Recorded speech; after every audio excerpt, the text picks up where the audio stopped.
Hello student, তোমরা কেমন আছো? আশা করি তোমরা সকলেই ভালো আছো। প্রতাপ একাডেমি কোচিং পরিবারে তোমাদেরকে সকলকেই স্বাগত জানাই। তোমরা যারা ক্যালকাটা ইউনিভার্সিটির আন্ডারে অল অ্যাফিলিয়েটেড কলেজগুলির মধ্যে ফিফথ সেমিস্টারে পড়াশোনা করছো, তোমাদের জন্য একেবারে আমি শেষ মুহূর্তে নিয়ে চলে এসেছি এডুকেশন জেনারেলের ডিএসসি A2 পেপারে গুরুত্বপূর্ণ 2 মার্কস 5 মার্কস ও 10 মার্কসের কোশ্চেনগুলি।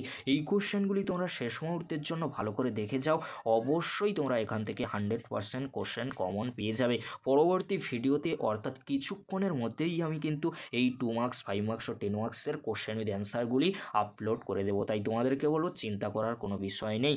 চলো বেশি দেরি করবো না, আজকের আমরা দেখে নেব শিক্ষাবিজ্ঞান জেনারেলের ডিএসসি A2 পেপারে গুরুত্বপূর্ণ 2 মার্কস 5 মার্কস ও 10 মার্কসের কোশ্চেনগুলি। চলো কোশ্চেনগুলি আমরা দেখে নেব। প্রথমে তোমরা দেখে নাও 10 মার্কসের জন্য গুরুত্বপূর্ণ কয়েকটি কোশ্চেন। ফার্স্ট কোশ্চেন, বুনিয়াদী শিক্ষার বৈশিষ্ট্যগুলি আলোচনা করো। আধুনিক শিক্ষাক্ষেত্রে বুনিয়াদী শিক্ষার প্রাসঙ্গিকতা আলোচনা করো।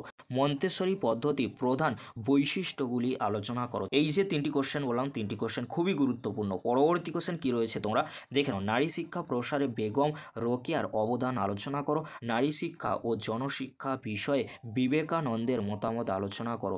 ভগিনী নিবেদিতার মতে শিক্ষার লক্ষ্য কী আলোচনা করো। শিক্ষা সহায়ক উপকরণ এবং শিক্ষণ পদ্ধতি সম্পর্কে ভগিনী নিবেদিতার অভিমত ব্যক্ত করো। পরবর্তী কোশ্চেন কী রয়েছে তোমরা দেখে নাও। শিক্ষাক্ষেত্রে ম্যাডাম মন্তেশ্বরী অবদান উল্লেখ করো। স্বামী বিবেকানন্দের শিক্ষা দর্শন সংক্ষেপে ব্যাখ্যা করো। পাঠ্যক্রম ও শিক্ষার মাধ্যম সম্পর্কে রাধাকৃষ্ণনের সুপারিশ কী ছিল তা আলোচনা করো। ইলিচ প্রস্তাবিত শিখন ওয়েব সম্পর্কে আলোচনা করো। পরবর্তী কোশ্চেন কী রয়েছে তোমরা দেখে নাও। রবীন্দ্রনাথ ঠাকুর প্রস্তাবিত শিক্ষার লক্ষ্য সংক্ষেপে আলোচনা করো। মন্তেশ্বরী পদ্ধতির ইন্দ্রিয় প্রশিক্ষণ ধারণাটি ব্যাখ্যা করো। শিক্ষায় ধর্ম এবং শিক্ষকের ভূমিকা সম্বন্ধে রাধা কৃষ্ণনের ধারণা ব্যাখ্যা করো। এবারে তোমরা দেখে নাও 5 মার্কসের জন্য গুরুত্বপূর্ণ কয়েকটি কোশ্চেন। সংক্ষিপ্ত টিকা লেখো নারী শিক্ষা সম্পর্কে রুশোর ধারণা। টিকা লেখো সমাজ সংস্কারের ক্ষেত্রে বেগম রোকেয়ার অবদান। রুশোর নেতিবাচক শিক্ষা সম্পর্কে লেখো। পরবর্তী কোশ্চেন, রাধা কৃষ্ণানের গ্রামীণ বিশ্ববিদ্যালয়ের ধারণাটি সংক্ষেপে উল্লেখ করো। জনশিক্ষা বিস্তারে স্বামী বিবেকানন্দের ভূমিকা লেখো। সংক্ষিপ্ত টিকা লেখো প্লেটোর শিক্ষা ব্যবস্থার সীমাবদ্ধতা। এই কোশ্চেনগুলি তোমরা 5 মার্কস ও 10 মার্কসের জন্য শেষ মুহূর্তের জন্য দেখে যাও।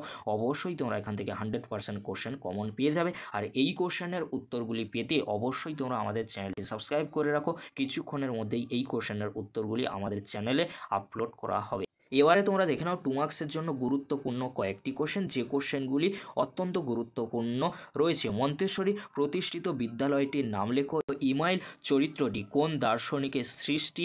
ডিউই রচিত দুটি পুস্তকের নাম লেখো। রিপাবলিক গ্রন্থটি কার লেখা। কবে বিশ্বভারতী প্রতিষ্ঠিত হয়। কত সালে এটি কেন্দ্রীয় বিশ্ববিদ্যালয় মর্যাদা পায়। নাই তালিম কি মন্তেশ্বরীর লেখা দুটি বিখ্যাত গ্রন্থের নাম লেখো। আই ভান ইলিচ রচিত একটি বিখ্যাত পুস্তকের নাম লেখো। পেস্তালসির লিখিত দুটি বইয়ের নাম লেখো।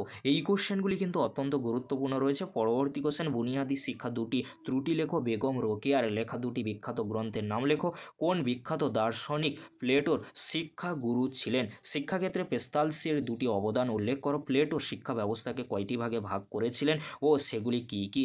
প্রকৃতি বলতে রুশো কী বুঝিয়েছেন। সমস্যামূলক পদ্ধতি এর জনককে। ডক্টর রাধাকৃষ্ণনের মতে শিক্ষার তিনটি লক্ষ্য লেখো। শিক্ষায় মনস্তাত্ত্বিক প্রবণতার প্রবক্তাকে ডি স্কুলিং বলতে কী বোঝো। বেগম রোকেয়া প্রতিষ্ঠিত বিদ্যালয়টির নাম উল্লেখ করো। কোথায় কবে ভগিনী নিবেদিতা তাঁর প্রথম বিদ্যালয় স্থাপন করেন। প্রজেক্ট পদ্ধতি স্তরগুলি কী কী তা লেখো। ডি স্কুলিং এর প্রবক্তাকে। পেস্তালসির সিলেবারিজ কি। বিশ্বভারতীর দুটি উদ্দেশ্য লেখো। বুনিয়াদী শিক্ষা কি। বিদ্যালয় হলো সমাজে ক্ষুদ্র প্রতিচ্ছবি, এই কথাটি কে বলেছিলেন। শিক্ষা প্রসঙ্গে রাধাকৃষ্ণনের দুটি অবদান উল্লেখ করো। বিশ্বভারতী প্রথম উপাচার্য কে ছিলেন বা আচার্য কে ছিলেন তোমরা দেখে রাখবে। পেস্তালসির শিক্ষা চিন্তা চারটি মূল কথা লেখো। গান্ধীজির মতে শিক্ষার লক্ষ্য কী ছিল। শিক্ষায় মনস্তাত্ত্বিক প্রবণতা পথিকৃৎ হিসাবে পরিচিত ছিলেন কে? কে কত সালে ল্যাবরেটরি স্কুল এর প্রতিষ্ঠা করেন? বিবেকানন্দ নারী শিক্ষার পাঠ্যক্রমে কোন কোন বিষয়ে গুরুত্ব দিয়েছেন? বুনিয়াদী শিক্ষা পরিকল্পনা কে কত সালে স্থাপন করেন? আইভান ইলিচ কোন দর্শন তত্ত্বের দ্বারা প্রভাবিত হয়েছিলেন? ভগিনী নিবেদিতার পূর্ব নাম কী ছিল? বিশ্বভারতীর প্রতিষ্ঠাতা কে এবং তার প্রথম উপাচার্য বা আচার্য কে ছিলেন? শিক্ষার সংজ্ঞা প্রসঙ্গে স্বামীজির বিখ্যাত উক্তিটি লেখো। ডিস্কুলিং সোসাইটি কি একাডেমি কে প্রতিষ্ঠা করেন? তাঁর লেখা একটি বইয়ের নাম লেখো। সমস্যা সমাধানমূলক পদ্ধতির বা প্রজেক্ট পদ্ধতির স্তরগুলি কি কি? তোমাদেরকে বলে রাখি এই কোশ্চেনটি রিপিট হয়েছে। পরবর্তী কোশ্চেন কি রয়েছে তোমরা দেখে নাও। রুশোর মতে শিক্ষার স্তরগুলি কি কি? তারপর তোমরা দেখে নাও পরবর্তী যে কোশ্চেনটি রয়েছে কাসা ডি বাম্পিনি হবে, এখানে কিন্তু স্পেলিংটি ভুল রয়েছে। ডিউইর মতে শিক্ষার সংজ্ঞা দাও। I wish to psychologist education and instruction উক্তিটি কার?